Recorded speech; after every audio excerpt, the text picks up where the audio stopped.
My own sister made false accusations against me because I refused to supply alcohol for her party. Part 1. First post on September 27, 2022. This happened some years ago. I'm in my 30s now. But back then I was 22. My sister was 18 and was my mom's golden child. My dad thankfully has a good head on his shoulders and always called my sister out on her shit. But my mom's interference always meant my sister got off easy anyway. This is what happened back then. My parents decided to take a vacation to ski in Aspen and let my sister watch the house for them. They told her no parties, but that was a rule she straight up ignored. A day after our parents left, my sister started sending out invites to a party, and she was promising free alcohol. I didn't see that post just yet, but my sister called me and asked me to go get alcohol for her party, because I was over 21 and could legally buy it. She also wanted me to pay for it and said she'd invite me to the party and introduce me to an easy girl in order to pay me back.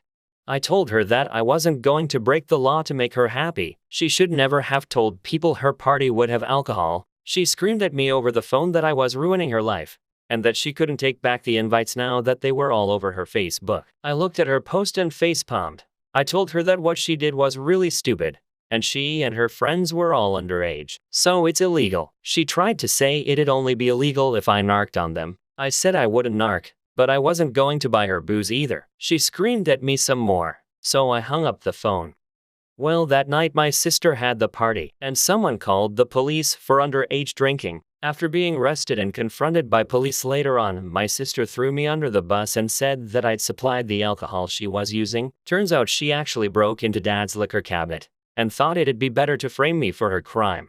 Police came and arrested me at my apartment the day after the party. They seemed already convinced I was guilty and didn't really listen to me when I said I was never there, but I willingly cooperated with them.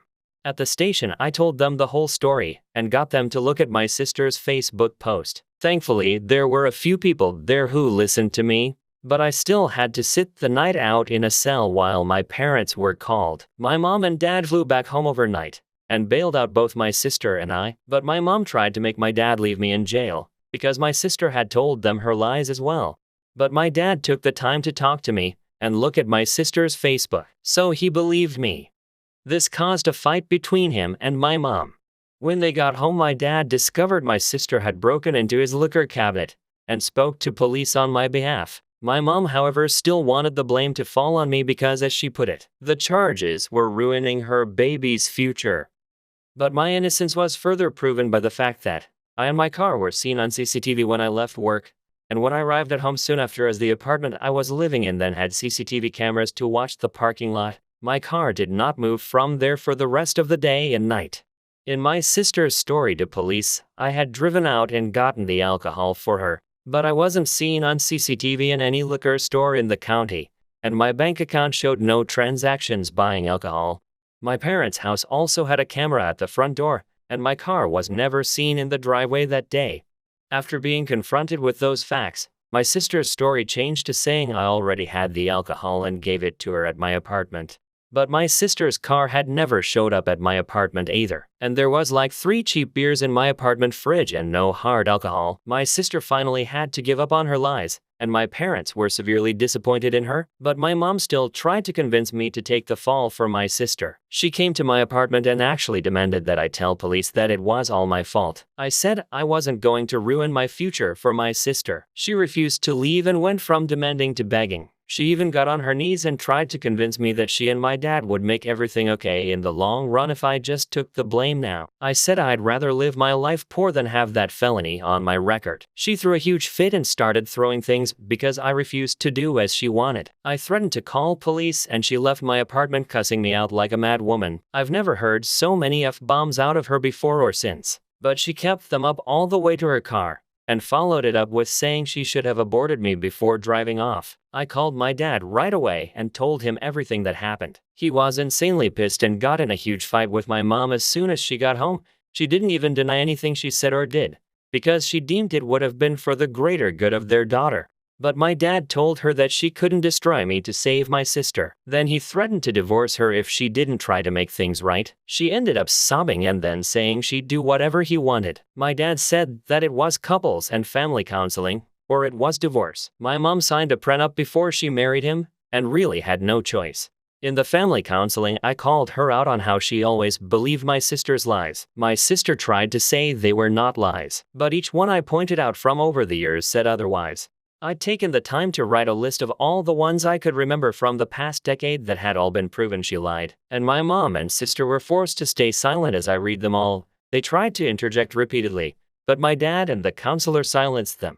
My sister, now proven beyond a doubt to be a liar and a manipulator, just shut down and refused to say anything more to the counselor. And my mom finally apologized to me. But it was obviously a forced apology because she looked so uncomfortable doing it. I told her that her apology was very fake. And after so many years of favoritism, the damage was already done. My relationship with her never really recovered because she was convinced I was guilty no matter what was said until my sister admitted the truth, and then wanted me to pretend to be the guilty one anyway to protect her favorite child. But nothing went her way, so she just went back to crying about it. When my sister went to court, my mom pleaded with the judge to go easy on my sister for the charges of underage drinking and giving other underage people alcohol, as well as attempting to frame me for her crime. She also resisted arrest when the police came and shut down the party. She was very drunk when it happened. They kept her in a cell overnight to sober up. And then she told police I'd been the one to provide the alcohol. My mom's begging, along with the relentless lawyer my parents hired, got the judge to cut a deal, provided my sister plead guilty, which she did not want to do. But her lawyer highly recommended she take said deal to avoid jail time, because there was no other way of keeping her from getting a felony on her record. My sister's lawyer used the fact that the alcohol had not been bought that day, but rather had already been in the house long before the party happened to help lessen the charges. My sister's Facebook had also been completely deleted by her as soon as she was able to in order to hide the post. The judge just wanted the case over with, so my sister got off with a huge fine that our mom paid most of out of her own pocket, and a couple years probation. She was also made to get therapy too by our dad. She's never really showed actual remorse for what she did though, and only had animosity for me no matter how in the wrong she was. She was eventually diagnosed as a narcissist after dad made her go see a doctor. After her probation and 4 years of college were over, she decided she was going to leave home for California and never come back once she landed a good job. She currently works in an office in law, and we've not spoken in years. Dad got her that job, and she's not shown any real appreciation for it. Even my mom has given up on her ever coming home for the holidays and us being a family again. It tore her up inside for a few years. But now she's just bitter. She doesn't really blame me anymore, but we only seem to show indifference to each other. Just because my sister cut her off wouldn't make me the new de facto favorite. It just means my mom lost her baby and isn't getting her back. She can't leave my dad because she's too reliant on him. Despite having her own career, she'd never want to be on her own again. So she's just become a shell of her former self. Things between me and my dad are still great. He's pretty much disowned my sister for what she's done, and has stopped caring if she'll ever talk to him again. He and my mom don't even sleep in the same bedroom anymore. She moved into the guest room some 5 years ago and has stayed there. Their marriage is really only one on paper these days. Info: it's a felony or misdemeanor to provide alcohol minors. And my sister provided stolen alcohol to at least a dozen people who were under 21. Then she resisted arrest and tried to frame me by lying to police. The fact that she got off easy thanks to the shark tooth lawyer my parents hired for my sister was incredibly lucky, not that she was ever appreciative. The judge hit her with a fine for each person she gave alcohol to, which added up. And with the cost of the lawyer, well, my parents were out a lot of money. In short, my sister held a party with underage drinking and got arrested, tried to throw me under the bus by saying I provided the alcohol, and then had to be forced to admit the truth.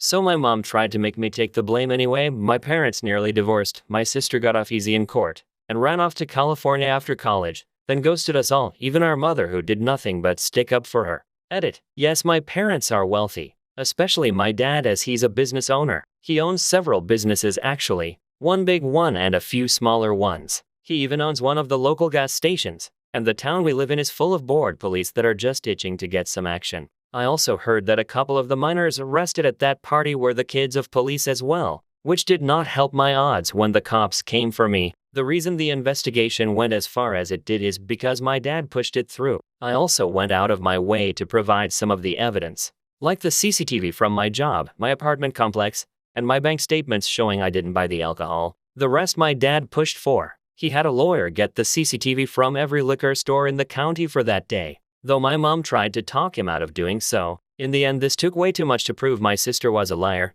because she tried to stick to her story hard, even after my parents discovered she got the alcohol from Dad's liquor cabinet.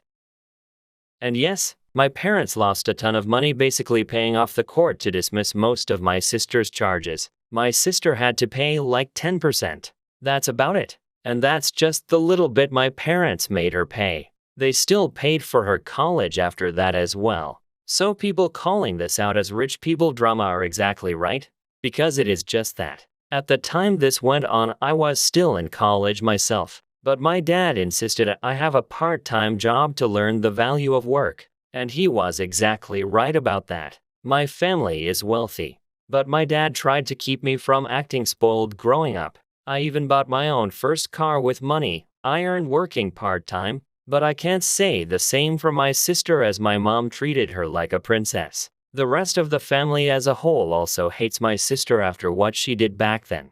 So there wasn't much love lost when she ghosted us, save for my mom. She cried about it often for an entire year. Edit 2. Yes, this happened in the US. And yes, it was stupid the way police arrested me. My dad had some pretty strong words with them about that. But I guess the cops had nothing better to do, and the arrest was expunged from my record after I was proven innocent. But as someone in the comments pointed out, it's scary how easily your freedom can be taken away. I've instinctively avoided police ever since that happened. For them arresting the son of a rich guy must have been a big scandal waiting to happen. And no one was injured as a result of DUI. But I've spoken with my dad and he said there were a few DUIs because a few of the minors there got in their cars and tried to drive away. Considering I heard a few of the people there were the kids of police officers, that only made things worse for me. The cops that arrested me both looked middle-aged, so if their kids were involved, that may explain why they treated me like I was guilty. Those who say this is fake, I wish it was, because it's so stupid that it really should be. But my ungrateful sister broke our family, and she nearly destroyed my reputation as well. These days everyone in town has forgotten her. She lost most if not all of her friends after that party because they were all arrested.